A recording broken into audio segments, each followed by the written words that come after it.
Assalamualaikum warahmatullahi wabarakatuh. Hai teman-teman, apa kabar?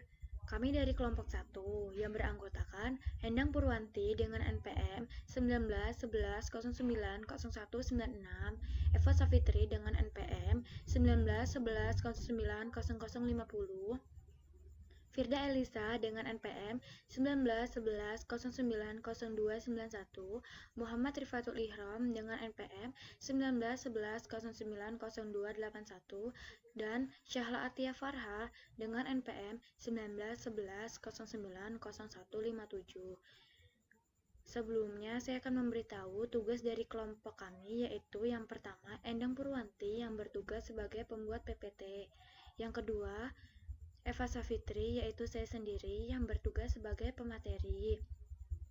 Yang ketiga, Firda Elisa yang bertugas sebagai penerjemah 2.1.1 dan 2.1.2. Yang keempat, Muhammad Rifatul Ihram yang bertugas sebagai penerjemah 2.1.3 dan 2.1.4.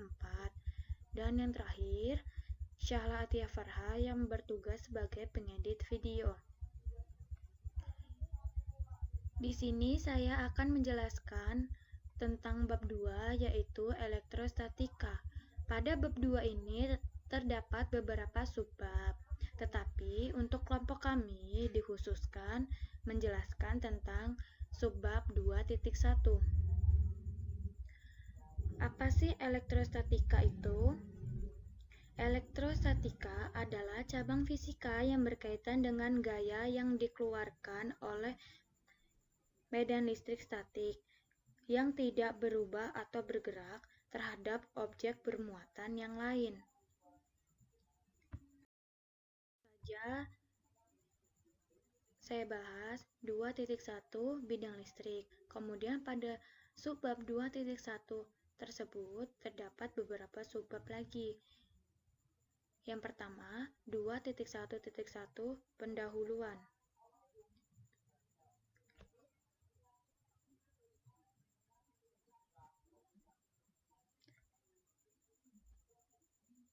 Alasan dasar yang ingin dipecahkan oleh elektrodinamika adalah seperti pada gambar berikut ini.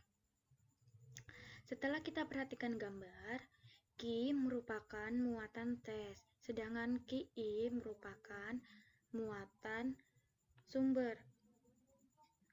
Pertanyaan-pertanyaan apakah mereka menggunakan muatan ini? Kita bisa menentukan menggunakan muatan Q, di mana posisi dari biaya sumber diberikan sebagai fungsi waktu. Lintasan partikel uji akan dihitung.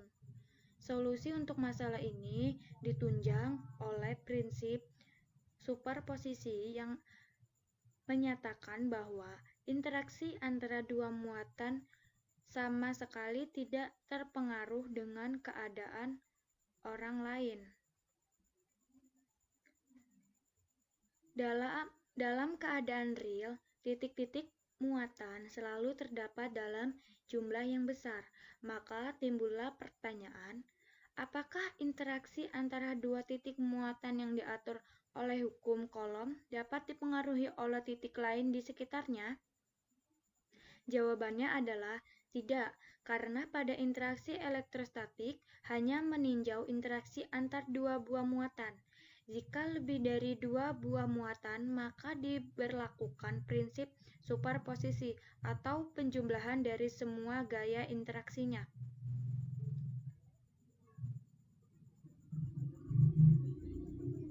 Kemudian, secara matematik, prinsip superposisi tersebut dapat kita nyatakan dengan mudah sekali dalam notasi vektor. Misalnya, gaya antara Q1 dan Q2 F vektor 1 dan 2 sama dengan K Q1 dikali Q2 per jumlah dari vektor R topi. Persamaan tersebut merupakan persamaan 1.2. Kemudian selanjutnya, gaya antara Q1 dan Q3. F vektor 1,3 sama dengan K Q1 dikali Q3 per jumlah dari R1,3 R vektor. Persamaan tersebut merupakan persamaan 1,3. Jadi,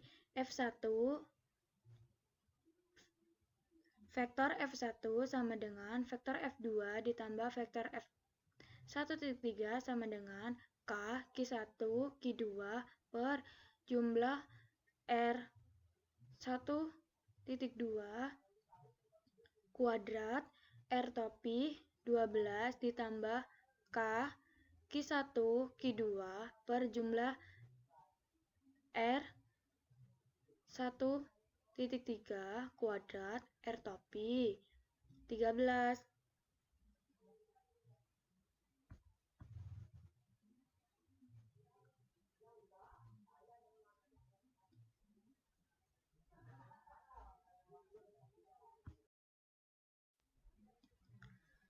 Kemudian saya lanjutkan ke subbab 2.1.2, yaitu hukum kolom. Bunyi hukum kolom adalah besaran gaya tarik-menarik atau tolak-menolak antara dua benda bermuatan listrik berbanding lurus dengan muatan masing-masing benda dan berbanding terbalik dengan kuadrat jarak antara benda tersebut secara menetap. Rumusnya adalah F sama dengan K Q1 Q2 per R. K adalah tetapan perbandingan yang besarannya tergantung pada sistem satuan yang digunakan. Maka K mempunyai harga K sama dengan 1 per 4 V epsilon 0 sama dengan 9,0 dikali 10 pangkat 9 mm per C kuadrat. Maka hukum kolom bila dinyatakan dengan notasi vektor menjadi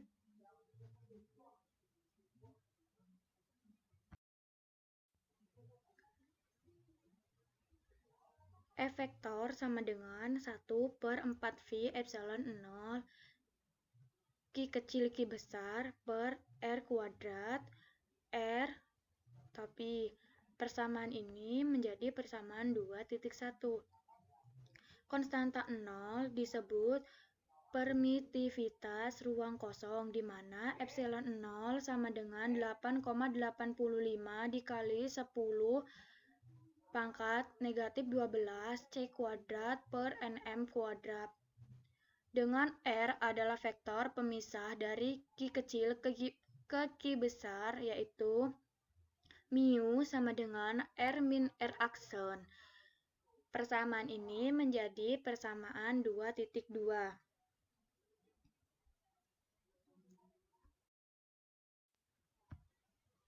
Kemudian saya lanjut ke subbab 2.1.3, yaitu medan listrik.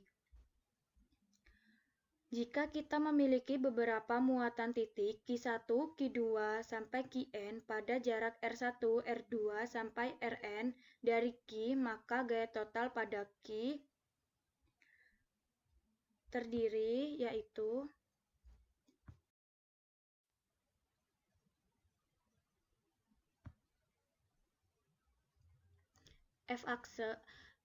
vektor F sama dengan F1 ditambah F2 ditambah titik-titik sama dengan 1 per 4 V epsilon 0 dalam kurung Q1 Q besar mu 21 mu 1 topi ditambah Q2 Q mu 2 mu 2 topi ditambah titik-titik tutup kurung sama dengan Q 4 V epsilon 0 dalam kurung Q1 mu 2 1 1 mu 1 topi ditambah Ki 2 maaf, maksud saya tadi di bagian atas juga itu kuadrat ya, mu kuadrat, maaf sekali lagi, mu kuadrat. Jadi sama dengan 1/4 V epsilon 0 dalam kurung Q1 Q besar mu kuadrat 1 mu 1 topi ditambah Q2 Q mu kuadrat 2 mu 2 topi ditambah Fn tutup kurung atau titik-titik tutup kurung sama dengan Q/4 V epsilon 0 dalam kurung Q1 mu kuadrat 1 mu 1 topi ditambah Q2 mu kuadrat 2 ditambah titik-titik tutup kurung. Karena E sama dengan 1/4 V epsilon 0 Q per R kuadrat, maka F sama dengan Q kali E. Persamaan tersebut merupakan persamaan 2.3, di mana E dalam kurung R sama dengan 1/4 V epsilon 0 sigma N I sama dengan 1 AI mu kuadrat 1 R topi 1. Persamaan tersebut merupakan persamaan 2.4.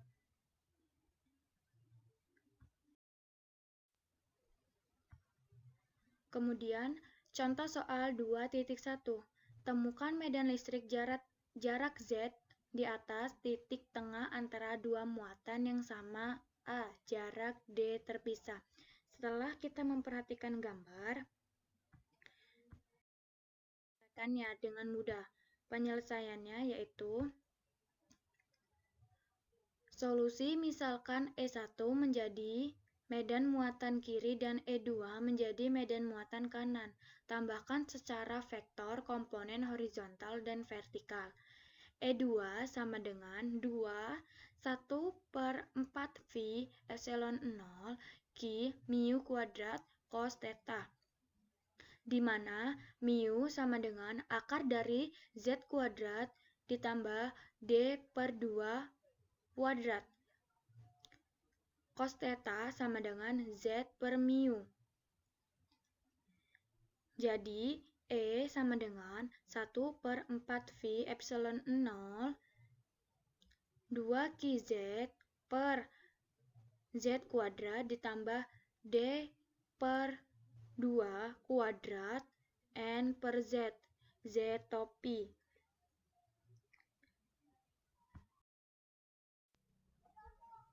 Kemudian pada subbab 2.1.4 yaitu distribusi pengisian berkelanjutan.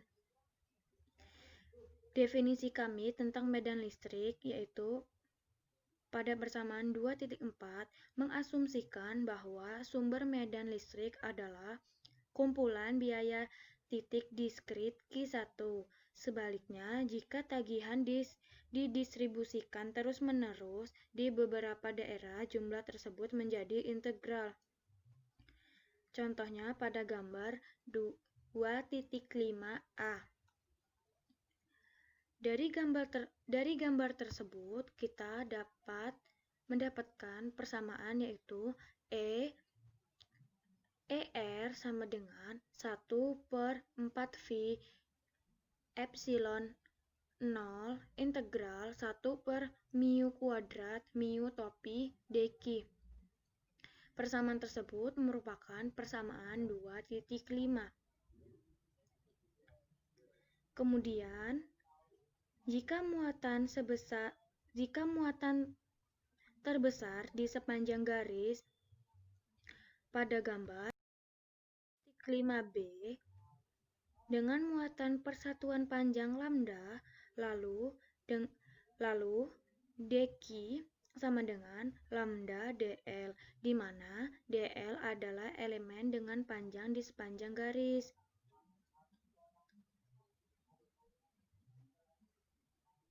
Kemudian, jika muatan dioleskan di atas permukaan gambar, seperti pada gambar 2,5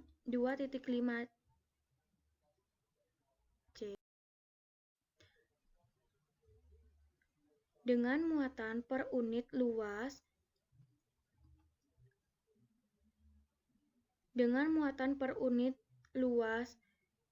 sigma, kemudian dq sama dengan sigma dA, di mana dA adalah elemen luas di permukaan.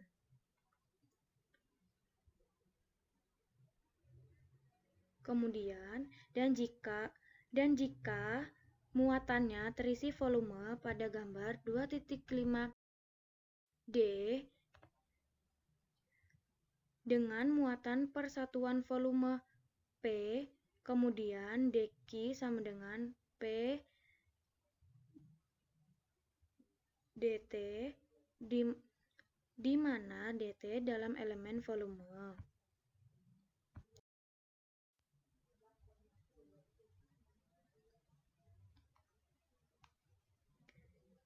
dq menjadi lambda dl aksen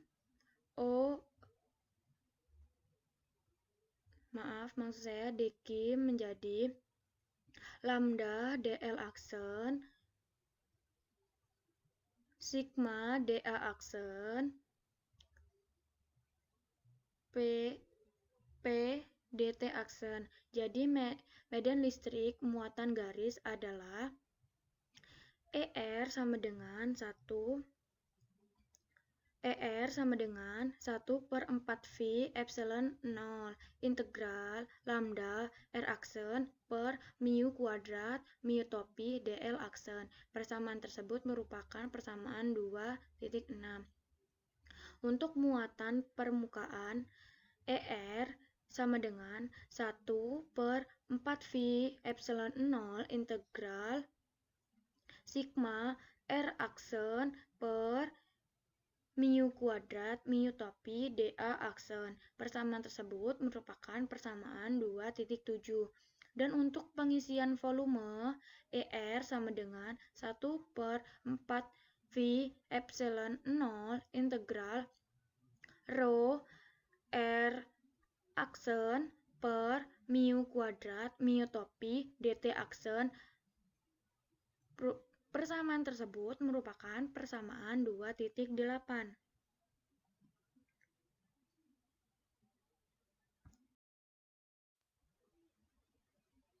Kemudian, contoh soal 2,2. Temukan medan listrik pada jarak Z di atas titik tengah garis lurus ruas garis dengan panjang 2L yang membawa muatan garis dengan lambda. Pada gambar 2,6, kita dapat lihat seperti ini. Kemudian, kita dapat mencari solusi dengan cara metode paling sederhana adalah memotong garis menjadi pasangan yang ditempatkan secara simetris pada lebih kurang X. Mengutip hasil dari EX 2,1 dengan D per Z menjadi X, Q menjadi lambda dx dan integrasi X sama dengan 0 menjadi L. Namun berikut adalah pendekatan yang lebih umum.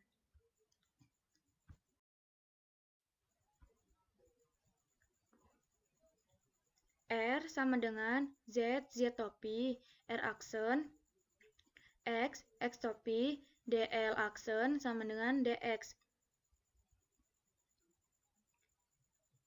Mu sama dengan R min R aksen sama dengan Z topi, min X aksen. Mu sama dengan akar dari Z kuadrat plus X kuadrat. Mu topi sama dengan mu per mu sama dengan Z per Z topi min X topi per akar Z kuadrat plus X kuadrat.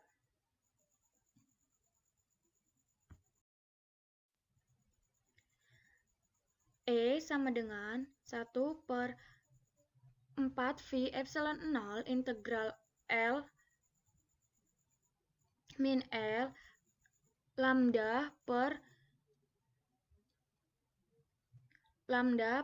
Z kuadrat plus X kuadrat Z topi min X topi per akar Z kuadrat plus X kuadrat dx sama dengan lambda per 4V epsilon 0 Z topi integral L min L 1 per Z topi akar Z kuadrat plus X kuadrat 3/2 dx min X integral L sampai min L X per Z kuadrat plus X kuadrat 3/2 dikali dx sama dengan lambda per 4V epsilon 0 dikali Z topi X per Z kuadrat akar Z kuadrat plus X kuadrat integral L min X topi dikali min 1 per akar dari Z kuadrat plus X kuadrat integral L min L sama dengan 1 per 4 V epsilon 0 2 lambda L per Z akar Z kuadrat plus L kuadrat Z topi.